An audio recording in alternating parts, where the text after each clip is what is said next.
കേരളത്തിലെ 4 ജയിലുകളിൽ വധശിക്ഷ കാത്ത് കഴിയുന്നവർ 37 പേരാണ്. വധശിക്ഷ വിധിക്കപ്പെട്ടവരെല്ലാം മേൽക്കോടതികളിൽ അപ്പീൽ നൽകി കാത്തിരിക്കുകയും ചെയ്യുന്നു.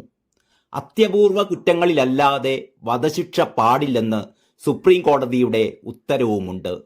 കേരളത്തിൽ ഒടുവിൽ വധശിക്ഷ നടപ്പിലാക്കിയതാകട്ടെ 33 വർഷം മുൻപും. ഇതൊക്കെയാണ് വധശിക്ഷകളുടെ കേരളീയ ചരിത്രം.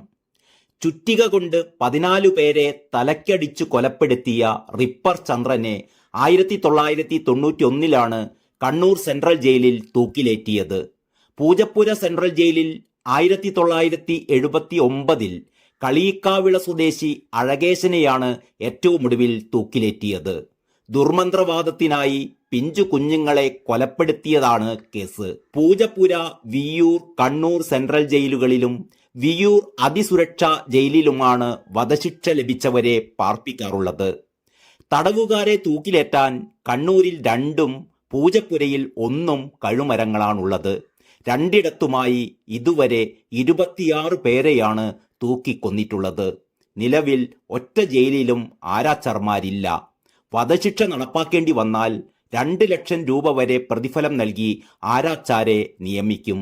നേരത്തെ ആരാച്ചാർക്കായി ഇന്റർവ്യൂ നടത്തിയപ്പോൾ എഞ്ചിനീയറിംഗ് ബിരുദധാരികളും MBAക്കാരുമെല്ലാമാണ് പങ്കെടുത്തിരുന്നത്.